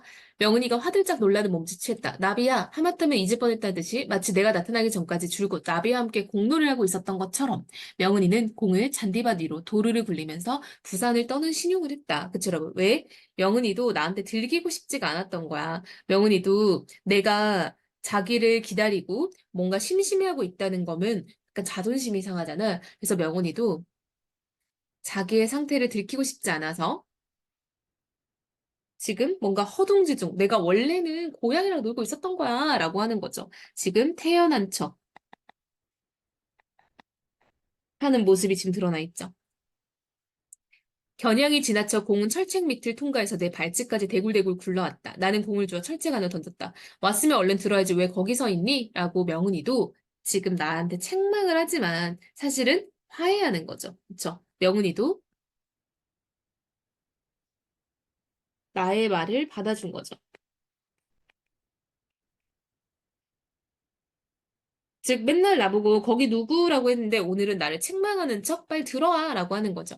때맞춰 관사 현관문이 활짝 열렸다. 명은이 외할머니가 꾸짖은 반가운 반의 어정쩡한 기색으로 나를 맞아들였다. 그쵸, 여러분, 명은이 외할머니는 얘를 또 다시 우리 집에 들여도 될까? 하는 것과 내 손녀가 너무 심심하니까 얘라도 와서 놀았으면 좋겠는데 하는 마음으로 잔뜩 낫꽃을 불킨 채 여러분, 낫꽃을 불켰다라는 거는 얼굴을 붉히다라는 거예요. 여러분, 얼굴이 보통 붉어질 때는 어떨 때야? 그치. 얼굴이 붉어질 때는 부끄럽고 민망하고 이런 거죠.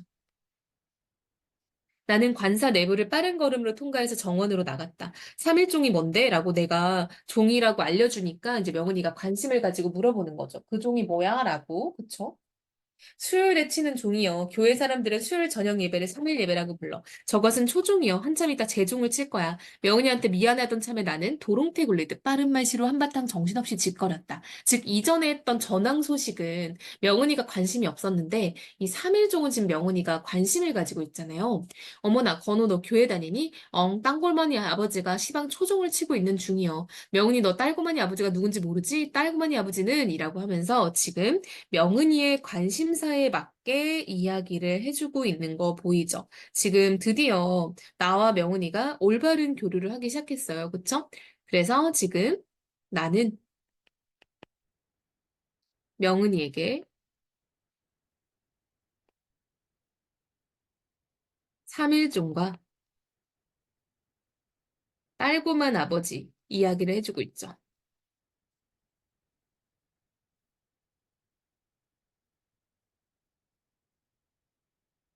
이거는 명은이 입장에서 뭐야? 그치. 요것들은 명은이의 어떤 관심사잖아요. 그쵸? 명은이가 종 듣고, 저 종소리 좋다라고 생각을 했어가지고 내가 열심히 얘기해 주는 거죠. 그러면서 딸구만 아버지 이야기를 해주죠. 야트막난 언덕 위 신강교의 종탑 밑에서 종줄 끝에 대롱대롱 매달려 허공 속을 연방 오르락내리락 하면서 신나게 종을 치고 있을 사찰 아저씨의 앙바트만 모습을 머리에 떠올리니까 절로 웃음이 비어졌다. 즉, 명호는 얘는 지금 이 딸고만 아저씨의 모습만 생각해도 막 웃음이 났대요. 왜? 그 아저씨가 좀 뭔가 웃기게 생겼나 봐. 그치? 즉, 딸고만 아저씨를 희화화해서 표현하고 있죠.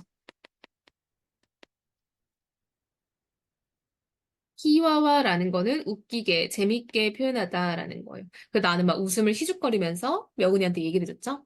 또, 딸을 낳고 나서 지어준 이름이 딸구만이었다. 딸내미 이름을 그럭그럭 엉터리 없이 지어놓으면 유단번에 틀림없이 아들을 낳게 된디야. 그래서 그 아저씨가 딸구만 아저씨래. 명은이는 한바탕 기분 좋게 깔깔거렸대. 분위기 좋아.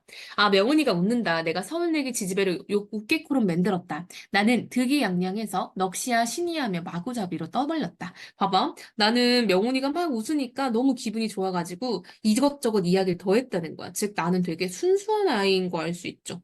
그쵸? 그냥 명훈이가 막 재밌어 하니까 어떻게든 얘를 더 웃게 해주고 싶다라는 생각으로 이 얘기 저 얘기 막 다 끌어오는 거야. 딸그마니 아버지가 종치는 걸 보면 너도 아마 배꼽을 자고 웃을 것이여. 얼마나 괴상하게 생겼는지 알아? 키는 나보다 조금 더 크고 머리는 훌러덩 벗겨지고 말을 하다 말고 나는 갑자기 입을 다물었다. 명은이가 앞을 못 본다는 점에서 뒤늦게 생각이 미친 까닭이었다. 그쵸 봐봐. 너도 딸고만 아버지가 종치는 것을 보면 이라고 말했는데 그걸 딱 내가 말하고 나서 아차 한 거야. 얘는 눈을 못 보는데 내가 본다고 해서 말을 했기 때문에 얘가 속상하진 않을까라고 좀 생각을 하는 거죠. 즉, 나는 이제 명은이의 입장에서 생각할 수 있게 됐죠. 전황 소식을 정할 때는 아예 이해를 못했잖아, 명훈 입장에서. 근데 이제는 명훈이 입장에서 생각하고 배려하게 된 거죠. 아, 그래, 얘가 보지를 못하는데 뭔가 본다면이라는 가정을 세우는 게 얘 입장에선 되게 속상할 수 있겠다, 뭐 이런 걸 깨닫는 거야.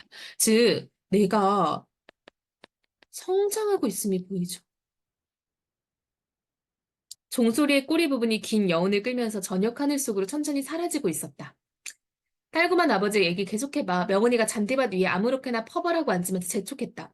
나도 덩달아 명은이 앞에 퍽석 주저앉았다.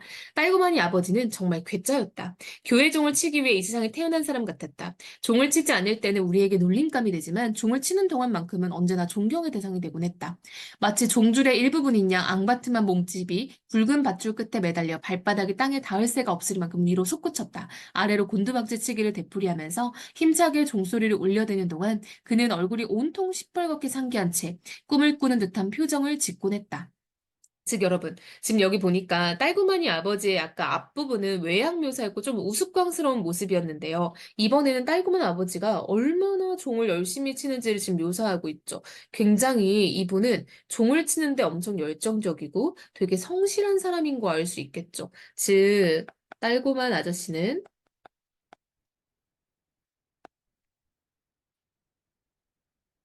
자기 일에 굉장히 열심을 다하는 성실한 사람인 걸 알 수 있어요.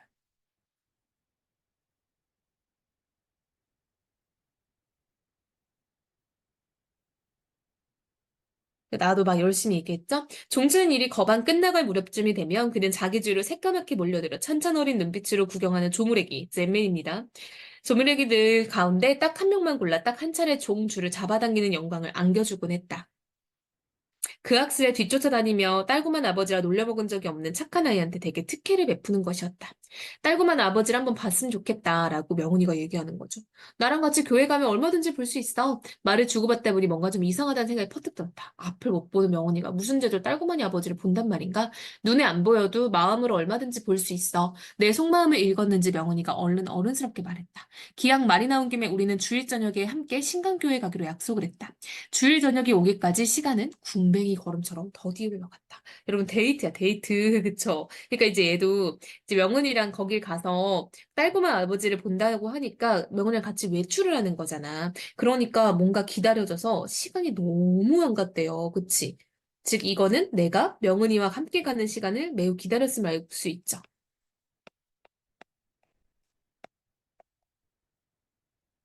외할머니의 허락을 받고 명은이와 나는 딸구만이 아버지가 초종을 울릴 시간에 맞추어 관사를 출발했다. 명은이의 손을 잡고 조심조심 길을 인도하는 탓에 관사에서 신광교회까지 평상시보다 곱절 이상 거리가 멀게 느껴졌다. 즉, 명은이를 지금 내가 굉장히 열심히 보살피고 배려하고 있는 거 알겠죠? 그쵸? 명은이에 대한 배려. 얘가 걸어가기가 힘들 것 같으니까 천천히, 천천히 조심히 가고 있죠. 먼 길을 걷는 동안 나는 전에 주일학교 반사한테서 들은 이야기를 재탕해서 명은이에게 들려주는 일로 시간을 때웠다. 옛날 어느 성에 용감한 기사와 바람처럼 빨리 달리는 백마가 살고 있었다. 기사는 사랑하는 백마를 타고 전쟁터마다 다니며 번번이 큰 공을 세워 성주로부터 푸짐한 상을 받곤 했다. 전쟁이 끝났다. 세월이 흘러 백마 백마는 늙고 병들게 되었다. 그러자 기사는 자기와 오랫동안 생사고락을 함께한 백마를 외면한 채 전혀 돌보지 않았다. 늙고 병든 백마는 성내를 이리저리 떠돌다가 어떤 종탑 앞에 이르렀다. 누구든지 종을 쳐서 억울한 사연을 호소할 수 있게끔 성주가 세워놓은 종탑이었다. 백마의 눈에 종탑을 휘 감고 올라간 칡넝쿨이 보였다. 배고픔에 못 이겨 백마는 칡넝쿨을 뜯어먹기 시작했다. 그러다 종줄을 잘못 건드리는 바람에 그만 종을 울리고 말았다. 종소리를 들은 성주가 무슨 사연인지 자세히 알아보도록 부하에게 지시했다. 그리하여 백마의 억울한 사연을 알게 된 성주는 은혜를 저버린 기사를 벌주고 백마를 죽을 때까지 따뜻히 보살펴 주었다. 라고 해서, 내가 옛날에 교회에서 들었던 이야기를 지금 명은이에게 해준 거죠. 이 부분은 여러분, 백마 이야기예요. 그쵸? 백마 이야기. 즉, 자기 주인에게 버림받은 백마가 종소리를 울림으로써, 그쵸? 여기 종소리 나오죠, 그쵸? 그 종소리를 울림으로써, 착한 사람을 만나게 되고, 그래서 자기를 버린 주인을 그 사람이 벌주고, 또 그 착한 사람이 자신을 죽을 때까지 돌봐줬다는 그런 이야기인 거죠, 그쵸? 즉, 이 백마 이야기는 뭔가 종소리를 통해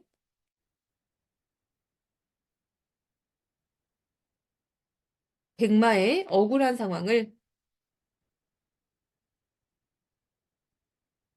해결한 사건인 거죠.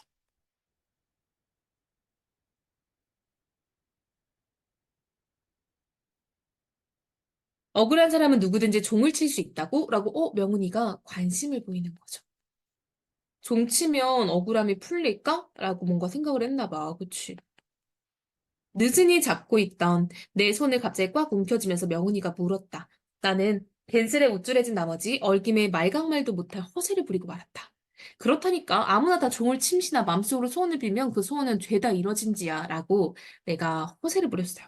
마침내 신강교회 입구로 들어섰다. 아직 이른 시간이라 그런지 우리 말고 다른 교인들 모습은 교회 근처에 전혀 찾아볼 수 없었다. 하늘로 오르는 사닥다리 인양 높고 가파른 돌계단이 우리 앞을 떡하니 막아섰다. 발을 헛디디지 않게끔 명언이를 단단히 부축한 채 천천히 돌계단을 오르기 시작했다.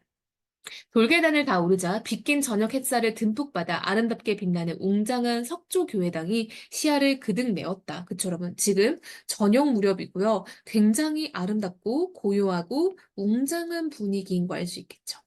우리는 종탑 앞에서 손을 맞잡은 채 때가 되기를 기다렸다. 잠시 후에 교회당 뒤편 사책 쪽에서 딸구마니 아버지가 모습을 드러냈다. 딸구마니 아버지다. 나는 명은이에게 귓속말로 가만히 속삭였다. 길게 뻗은 교회당 건물 옆구리를 따라 통로에 깔린 자갈을 밟으며 딸구마니 아버지가 걸어왔다. 명은이는 몹시 긴장한 자세로 저벅저벅 다가오는 발소리에 조용히 귀를 기울였다. 즉, 명은이는 정말 들어보고 싶었던 그 종소리를 이제 들을 수 있다는 생각에 뭔가 약간 좀 설레면서도 지금 뭔가 긴장감을 느끼는 거죠. 설렘과 어떤 묘한 긴장감을 느끼는. 저녁 햇살을 한pak 뒤집어 쓴 딸구마니 아버지의 민머리가 알전구처럼 반짝거렸다. 그쵸? 대머리인 걸 계속 얘기하죠. 나는 최대한 허리를 굽혀 예바르게 꾸벅 인사를 올렸다. 즉, 원래 같았으면 나는 막 이 아저씨한테 놀리기도 하고 이랬다 했는데 오늘은 굉장히 예의 바르게 인사를 하는 거야. 왜? 오늘 명은이가 종을 칠 기회를 얻게 해주고 싶어서 그러는 거죠. 한 명씩 시켜준다 했잖아. 그러니까 오늘 잘 보이는 거야. 딸구만이 아버지는 나를 금세 알아보았다. 그러나 낯선 얼굴인 명은이 쪽에 짤막한 눈길을 던졌을 뿐 어느 때와 딴판으로 모범생처럼 굳은 나를 거들떠보지도 않으면서 그는 대우 뻐겨대는 걸음걸이로 종탑에 다가섰다. 그는 몸에 익은 솜씨로 종탑 세 기둥을 타고 뽀르르 위로 기어오른 다음 아이들의 손이 닿지 않을 높직한 자리에 메어놓은 종줄을 밑으로 풀어내었다. 그가 굵은 박줄을 힘차게 아래로 잡아당기자 종탑 꼭대기 그 까마득한 높이에 매달려 있던 거대한 노종이 한쪽으로 휘우뚱 기울어졌다. 또 한 차례 줄을 잡아당기자 이번에는 반대편으로 노종이 휘우뚱 넘어갔다. 오른쪽 왼쪽 번차례로 기울어지기를 두 번, 세 번. 이제 종소리가 울릴 차례요. 라고 지금 뭔가 여기까지 종이 서서히 움직이는 모습을 자세하게 묘사했죠.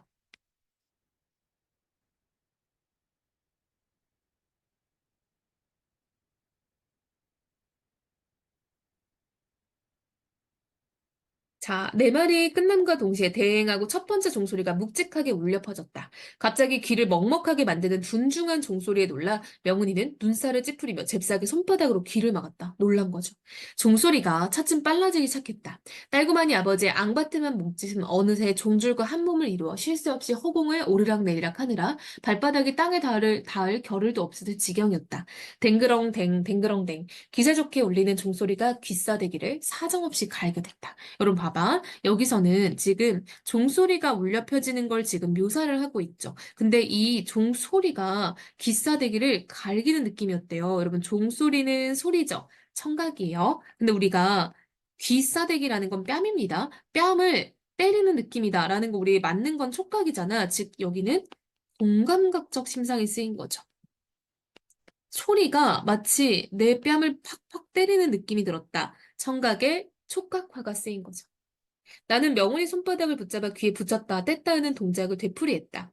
기다란 종소리에 중둥을 똑 잘라 동강을 내었다가 다시 이어붙이기를 되풀이하는 그 장난이 명훈이 얼굴에 발갛게 꽃물이 배게끔 핏기를 돋우었다. 즉, 내가 이제 명훈이가 처음에 종소리가 너무 크니까 깜짝 놀란 거잖아. 그러니까 이제 명훈이한테 뭔가 놀라지 말고 좀 잘해봐 라고 하는 느낌으로 장난을 지금 쳐주는 거죠. 우리 귀에다가 손 이렇게 됐다 뺐다 하면 막 소리가 멍멍멍멍 이렇게 되잖아. 그치? 그런 느낌을 지금 얘가 만들어주는 거죠. 즉, 명은이에게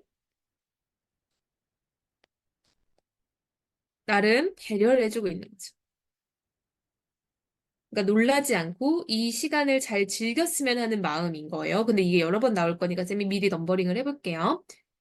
건공 중에 둥둥 떠 있는 딸구마니 아버지의 발바닥이 어느새 슬그머니 땅으로 되돌아와 있었다. 종치는 작업을 마무리하기 위해 종줄 잡아당기는 힘을 적당히 조절하는 중이었다. 나는 실오라기 같은 희망을 품은 채 딸구마니 아버지가 아닌 사찰 아저씨를 향해 최대한 존경의 눈빛을 띄어보냈다. 즉 여러분 평상시에 내가 딸구마니 아저씨라고 말하는 거는 어떤 좀 희화화와 조금은 놀림의 느낌이 들어있었잖아요. 그쵸? 야, 그 딸내미 이름이 딸고만이 뭐냐? 이런 느낌인 거죠. 그쵸? 근데 사찰 아저씨는 종을 진짜 멋들어지게 치고 나한테 종칠 기회를 주는 그런 사람이잖아. 이때는 아저씨 입장에서, 아니, 아이들 입장에서는 뭔가 존경의 대상인 거죠. 즉, 오늘 나는 완벽히 이 아저씨를 존경하는 느낌으로만 대하고 있는 거야. 하지만 아무 소용이 없는 아첨이었다. 사찰 아저씨 아닌 딸구마니 아버지는 결국 나로 하여금 마지막 순간에 딱 한 차례 종줄을 잡아당기게 하는 그 특혜를 베풀지 않은 채 매정하게 종치기를 끝내버렸다. 주일마다 뒷공문을 밟고 다니며 딸구마니 아버지라고 그 학살에 놀려댄 지난날들이 여간 후회되는 게 아니었다. 아쉬움을 달랠 요량으로 나는 얼른 고무신을 벗어들었다. 여태껏 늘 해왔던 방식에 따라 나는 바야흐로 저녁 하늘 저 멀리 사라지는 마지막 종소리를 고무신짝 안에 양껏 퍼담았다. 그런 다음 잽싸게 고무신짝을 명원이 귓바퀴에 찰싹 붙여주었다. 우리 이제 이렇게 하면은 막 소리가 들리잖아. 그치? 우리 막 바닷가에서 소라를 귀에다 대면은 막 파도 소리 들린다 이런 거 해봤어요? 그런 거랑 비슷하게 지금 명훈이가 아쉬워할까 봐 나는 지금 명훈이 귀에다가 소리를 만들어주고 있는 거죠. 나의 배려죠? 그러니까 명훈이가 막 웃기 시작했어. 그러니까 내가 장난쳐주는 게 지금 반응이 오는 거죠. 어미종은 이미 움직임을 멈췄지만 고무신짝 안에는 새끼종이 담겨 아직도 작은 움직임을 계속하고 있었다. 여러분, 여기서 말하는 이 새끼종이라는 거는 진짜로 작은 종이 아니라 종소리가 남아있는 걸 우리가 지금 새끼종이라고 하고 있는 거죠. 즉, 종이 울리고 난 남은 진동을 새끼종으로 비유하고 있는 거죠. 은유법이죠. 그 종이 꿀벌처럼 잉잉거리면서 대고 명은이의 귀를 간질거리고 있을 것이다. 그치? 종이 꿀벌처럼 잉잉거린다라는 건 여러분, 여기도 마찬가지로 그 종이 꿀벌처럼이라는 거는 직유법이죠. 그쵸? 종소리, 종의 그 진동소리가 꿀벌처럼이고요. 심지어는 잉잉거리면서 간지리고 있을 거래요. 그럼 잉잉거리다라는 거는 뭔가 약간 좀 소리 내면서 이렇게 움직이는 느낌이잖아. 근데 종소리는 무생물인데 마치 살아있는 어떤 생물처럼 표현했으니까 이런 거 우리가 화류법이라고 할 수 있겠죠. 자, 여기선 지금 종소리를 막 비유적 표현을 활용해서 많이 표현을 하고 있어요.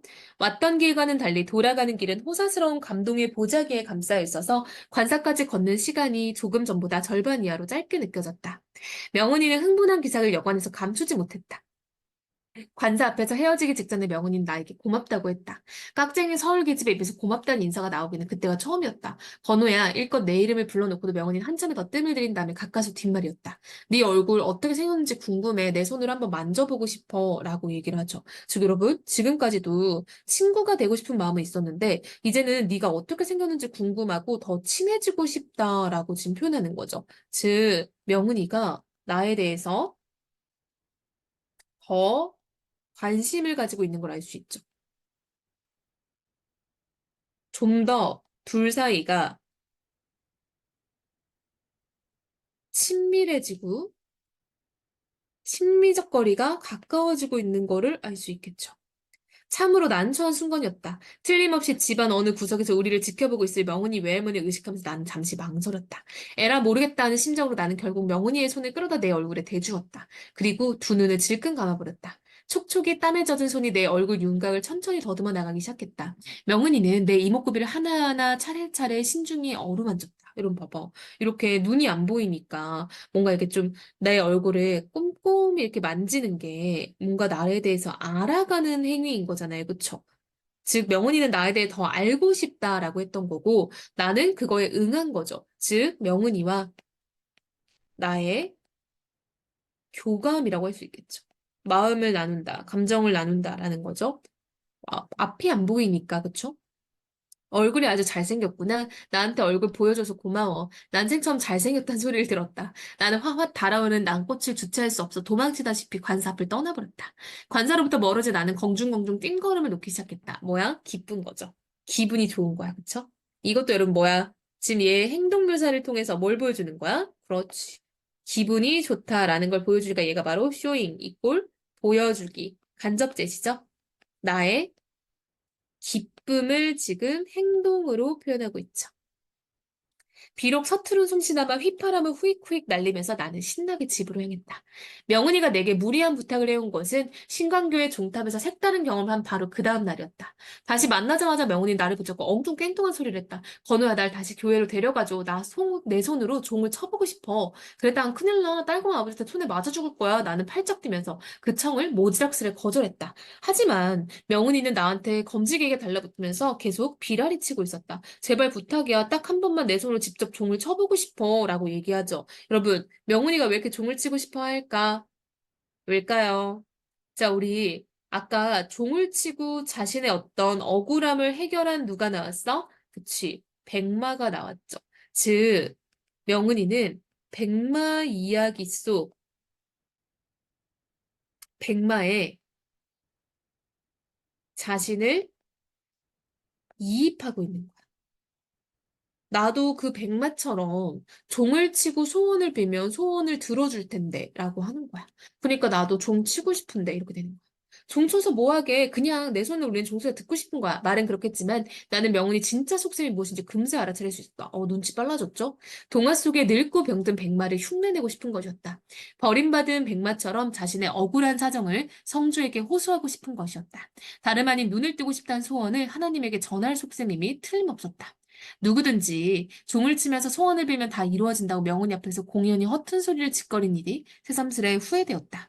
대관절 무슨 재주를 딸고만 아버지 허락도 없이 교회 종을 울린단 말인가. 알았다고 알았다니까. 연방 도리머리를 하는 내 마음과 딴판으로 내 입에서는 승낙의 말이 잘도 흘러나왔다. 끝끝내 명은이의 간청을 뿌리칠 재간이 내게 없다는 사실을 난 처음부터 잘 알고 있었다.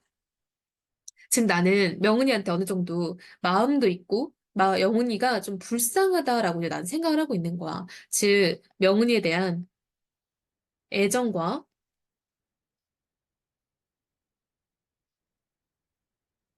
연민의 정서라고 볼 수 있는 거죠.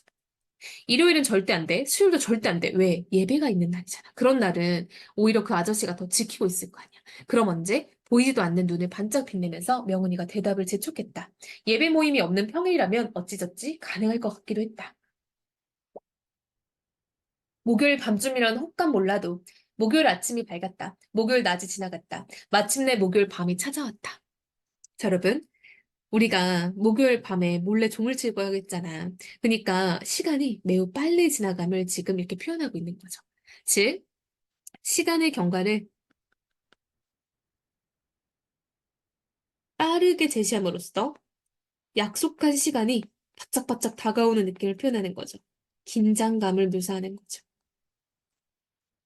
명은이는 시내 산보를 구실 삼아 외할머니한테 밤마을을 허락받았다. 어둠길을 나서는 우리를 명은이 외할머니가 관사 밖 길가까지 따라 나와 걱정스러운 얼굴로 배웅했다. 안못 보는 외손녀를 걱정하는 백발도파의 마음과 신강교회까지 줄곧 우리와 동행하는 듯한 기분이었다. 명은이의 손을 잡고 신강교회 돌계단을 오르는 동안 내 온몸은 사뭇 떨렸다. 긴장되는 거죠. 지레 흥분이 되는지 아니면 두려움 때문인지 땀에 흠씩 젖은 명은이 손 또한 달달 떨리고 있었다. 명은이가 소원을 이룰 수만 있다면 딸고만이 아버지한테 맞아 죽어도 상관없다고 각오를 다지면서 나는 젖은 빨래를 쥐어짜듯 여러분 봐봐. 얘는 진짜 꽤 진심이야. 명은이가 소원을 빌 수 있다면 나는 그 정도는 할 수 있어. 라고 명은이에 대한 어떤 희생적 태도가 드러나죠. 내가 종치고 명은이가 소원 빌면은 좀 맞으면 되지 뭐 이런 느낌인 거야. 그 아저씨한테 그냥 뒤지게 맞게 하겠지 뭐 이런 느낌. 용기를 빨끔 쥐어짰다. 신광교회는 어둠 속에 고자누룩이 가라앉아 있었다. 이제부터 우리가 저지르려는 엄청난 짓거리, 그게 바로 뭐야? 그렇지. 종치는 거죠. 여러분 너무 길죠? 목 아파 죽을 것 같아요. 그쵸? 어울리게끔 주변에 아무런 인기척이 없음을 거듭 확인하고 나서 나는 종탑 가까이의 명은이를 잡아 끌었다. 괴물처럼 네 개의 긴 다리로 일어선 철제의 종탑이, 여러분 봐봐. 얘가 지금 뭔가 무섭잖아. 몰래 지금 이 일을 해야 되니까. 그니까 마치 그 종탑이 괴물처럼 보이는 거야. 그쵸? 긴 다리로 일어서 있는 느낌인 거죠. 즉 여러분, 괴물처럼 지규법이죠. 여러분 원래 종탑은 무생물인데 긴 다리로 일어서 있다라는 거는 뭔가 생물처럼 표현돼 있죠. 화류법이죠. 캄캄한 밤하늘을 향해 우뚝 발돋움을 하고 있었다. 여러분 봐봐. 어딜 향해? 밤하늘을 향해. 여러분 우리 보통 하늘은 어떤 존재야? 그치. 소원을 비는 대상이잖아. 우리 하늘에다가 기도하잖아. 즉 소원을 어떤 비는 대상에 종탑이 가까이 있는 거야. 그러니까 진짜 명은이가 소원을 빌면은 하늘에까지 전달될 것 같은 거죠. 깊은 물속으로 자맥질하기 직전의 순간처럼 나는 까마득한 종탑 꼭대기를 올려다보며 연거푸 심호흡을 해댔다. 즉 나는 굉장히 떨렸다라는 거를 여러 지금 비유적 표현을 통해 드러내고 있죠. 내가 물속으로 딱 뛰어들기 전처럼 긴장감이 느껴지고 있다는 거죠. 내가 심장이 팔딱팔딱팔딱팔딱 뛰는 거야. 자, 무슨 법? 지규법이죠. 뭐뭐처럼. 그런 다음 딸구마니 아버지가 항상 하던 방식대로 종탑 세기둥을 타고 뽀르르 위로 기어올라 철골에 매인 밧줄을 밑으로 풀어내렸다. 꽉 붙잡고 있어. 명은이 손에 밧줄 밑동을 쥐어주고 나서 나는 양팔을 높이 뻗어 밧줄에다 내 몸무게를 몽땅 싣었다. 그동안 늘 보아나온 딸구마니 아버지의 종친 솜씨를 흉내내어 나는 죽을 힘을 다해 밧줄을 잡아당기기 시작했다. 종탑 꼭대기에 대똑 얹힌 거대한 노종이 천천히 한쪽으로 기울어지는 첫 느낌이 밧줄을 타고 내 손으로 얼얼하게 전해져 왔다. 마치 한 풀줄기에 나란히 매달려 함께 바람에 흔들리는 두 마리의 딱따개비처럼, 그쵸? 즉, 이 딱따개비는 누구 말하는 거야? 그치, 우리 말하는 거죠. 나와 명은이의 처지를 지금 비유적 표현, 즉, 직유법으로 또 표현하고 있는 거죠. 명은이 역시 밧줄에 제 몸무게를 실은 채 나랑 한 통으로 건공중을 오르내리는 동장에 어느덧 눈치껏 장단을 맞추고 있었다. 어둠 때문에 잘 보이지 않았지만 내 코끝에 훅훅 끼얹히는 명은이의 거친 숨결에 섞인 단내로 미루어 명은이가 시방 어떤 표정을 짓고 있는지 너끈히 짐작할 수 있었다. 손빌 준비에 내 말이 채 끝나기도 전에 댕 하고 첫 번째 종소리가 울렸다. 그 첫 종소리를 울리기까지가 힘들었다. 일단 첫 종소리를 울리고 나니 그 다음부터 모든 절차가 한결 수월해졌다. 댕그렁댕, 댕그렁댕, 기세 좋게 울려댄 종소리에 귀가 갑자기 먹먹해졌다. 소원을 빌어 종소리와 경쟁하듯 목청을 높여 명은이를 채근한 한편 나도 마음속으로 소원을 빌기 시작했다. 명은이가 소원을 다 빌 때까지 딸고만이 아버지를 잠시 기목쟁이로 만들어달라고 빌고 또 빌었다. 여러분, 지금 나는 내 소원은 사실 또 빌 수 있잖아. 근데 나는 명은이를 위해서 지금 소원을 빌고 있는 거죠. 아, 굉장히 내가 희생적인 태도를 가지고 있음을 알 수 있죠. 즉, 명은이에게 내가 굉장히 마음이 많이 큰가 봐요. 그쵸? 명은이와 내가 한 몸이 되어 밧줄에 매달린 채 땅바닥과 허공 사이를 절국고기처럼 오르락 내리락 하면서 온몸으로 방아를 찧을 적마다 노종은 우리 머리 위에서 부르르 부르르 진저리를 치며 엄청난 목청으로 울어댔다. 여러분, 비유적 표현 굉장히 많이 나오고 있어요. 절국고기처럼 오르내리는 건 누구야? 그치? 나와 명은이에요. 그것을 직유법으로 표현했죠. 그리고 지금 이 종소리가 머리 위에서 울어댔대잖아. 그쵸, 여러분? 이것도 뭐야? 우리 울다는 엉엉이라고 했죠. 즉, 이거는 의인법인 거죠. 지금 종이 소리를 내는 거를 울어댔다라고 지금 표현을 하고 있는 거야. 한창 종치는 일에 고부라져 있었던 탓에 딸구마니 아버지가 달려온 줄도 까맣게 몰랐대요. 되알지게 엉덩이를 한 방 걷어채고 나서야 앙바트만 그의 모습을 어둠 속에서 겨우 가늠할 수 있었다. 기차 화통 삶아 먹은 듯한 고음과 동시에 그가 와락 덤벼들 내 손에서 밧줄을 잡아대려 했다. 그럴수록 난 더욱더 기를 쓰고 밧줄에 매달려 더욱더 힘차게 종소리를 울렸다. 주먹질과 발길질이 무수히 날아들었다. 마구잡이 메타자에서 명훈이를 지켜주기 위해 나는 양다리를 가세질러 명훈이의 허리를 감싸 안았다. 여러분, 그러니까 지금 명훈이를 위해 나도 굉장히 희생적이죠. 한데 엉클어져 악착스레 종을 쳐대는 두 아이를 혼자 손처럼 좀처럼 떼어내기 어렵게 되자 나중엔 딸그마니 아버지도 밧줄에 함께 매달리고 말았다. 결국 종치는 사람이 셋으로 불어난 꼴이었다. 그 어느 때보다 기운차게 느껴지는 종소리가 어둠에 잠긴 세상 속으로 멀리 멀리 퍼져나가고 있었다. 여러분 지금 세상은요 어둠에 잠겨 있어요. 왜요? 진짜 말 그대로 밤인 것도 맞지만 당시에 시대적인 상황을 지금 표현해 주는 거죠. 6.25 전쟁 중이고 이렇게 명훈이처럼 부모가 다 죽은 아이들도 많고 또 그 충격으로 이렇게 눈을 먼 아이들도 있고 즉 그 당시는 전쟁이 지금 세상을 다 집어삼킨 거죠. 명훈이의 입에서 벼랑간 울음이 터져나오기 시작했다. 때때옷을 입은 어린애를 닮은 듯한 그 울음소리를 무동 태운 채 종소리는 마치 하늘 끝에라도 닿으려는 기세로 독수리처럼 높이 높이 솟구쳐 오르고 있었다. 즉 여러분 이 독수리처럼 높이 높이 솟구치는 건 바로 뭐야? 그치 종소리죠. 종소리를 독수리처럼이라고 직유법으로 표현한 거죠. 댕그렁댕, 댕그렁댕, 댕그렁댕이라고 지금 우리 교과서 부분은 이렇게 종소리로 이야기가 끝났죠. 자, 그러니까 사람들에게 뭔가 여운을 주죠. 그래서 명훈이는 눈을 떴을까? 명훈이는 앞으로 어떻게 살까? 이런 생각 들 거 아니야, 그쵸? 자, 여러분 뒷부분은요, 이제 최건호의 이야기, 즉 여러분 이게 바로 우리가 처음 들어왔을 때 내화죠. 그쵸? 이 내화를 들은 아이들은 그 아이들은 아니죠, 그쵸? 어른들이죠. 동창회였으니까 이거는 이제 외화의 이야기인 거죠. 뒷이야기를 추측하며 이런저런 말을 주고받다가 새벽이 되어서 다 이제 자리에서 일어났대요. 그쵸. 우리가 처음 시작이 바로, 동창회였어요. 그쵸. 동창회에서 내가 어린 시절 이야기를 하면서 명은인 이야기가 나온 거잖아. 그래서 지금 그걸 우리가 내화에서 쭉 읽은 거죠. 그쵸. 그리고 이제 그 이야기를 들어주고 있었던 동창들이 있잖아요. 그 이제 동창들이, 그래서 어떻게 됐는데? 라는 걸 약간 추측하면서 이야기가 끝났다라는 걸 알 수 있겠죠. 자, 우리 앞으로 가서 제목 옆에다가 작품 내용 좀만 더 정리 한번 해보고 마무리합시다. 되게 길었죠. 지금 목 아파 죽겠어. 그쵸? 자, 여러분, 이 작품은요, 쌤이 말한 것처럼 액자식 구성이고요. 6.25 전쟁을 배경으로 하고 있죠. 자, 이 작품은 내가 명은이의 어떤 소원을 이뤄주기 위해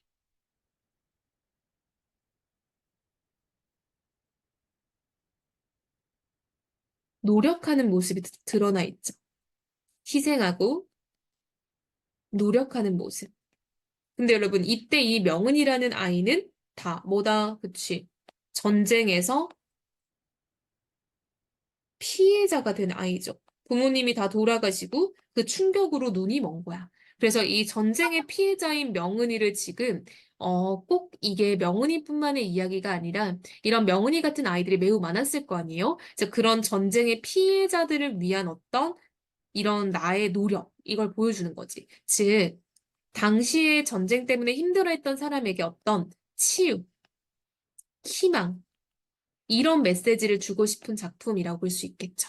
그쵸? 그래서 여러분, 어린아이들이 등장하니까, 심지어 명훈이는 피해자잖아. 어린아이인 피해자가 등장함으로써, 아, 전쟁이라는 게 얼마나 참혹한지 다시 한번 드러나 있죠. 이 어린애가 엄마 아빠도 없이 앞으로 보이지도 않는 눈을 가지고 평생 살아야 되잖아요. 이것을 강조하는 거죠. 아, 전쟁이란 참 무서운 거구나. 그쵸? 그리고 보니까 익산시청 이런 느낌으로 구체적인 지명도 사용하고요. 지금 내가 쓰고 있는 거는 전라도 사투리예요. 그쵸? 전라도 방언을 사용함으로써 뭔가 사실감이 느껴지죠. 아, 진짜로 1950년대에 전라도는 이랬을 것 같다. 이런 느낌. 그쵸? 그다음 백마 이야기를 통해서 명은이의 어떤 그런 소원 같은 것도 지금 간접적으로 드러나고 있죠. 자, 종탑 아래에서 명은이가 소원을 빌었죠? 근데 그때 그 소원을 비는 과정에서 내가 열심히 도와줬죠. 왜? 명은이가 안쓰럽고 딱해서. 그래서 그때 나는 희생적인 태도로 어떻게든 도와주잖아. 근데 이때 이 명훈이는 전쟁의 피해자이고 얘네들이 잘 되길 바라는 어떤 마음이 들어있는 거죠. 꼭 명훈이뿐만 아니라 이 6.25 전쟁에서 상처를 입은 모든 사람에게 위로를 건네는 작품이라고 볼 수 있겠죠. 자, 여러분, 이 소설은요, 원래 소설이 참 호흡이 길지만 특히 이 작품은 엄청 길어요. 그쵸? 그러니까 우리 친구들이 꼭 영상이 끝나고 나서도 절대로 그냥 끝났다 하고 끄지 말고 한 번쯤 읽어보고 이해가 안 되는 부분 있으면 골라서 쌤한테 질문을 해야겠죠? 그래서 꼭 한번 읽어보면서 마무리하세요.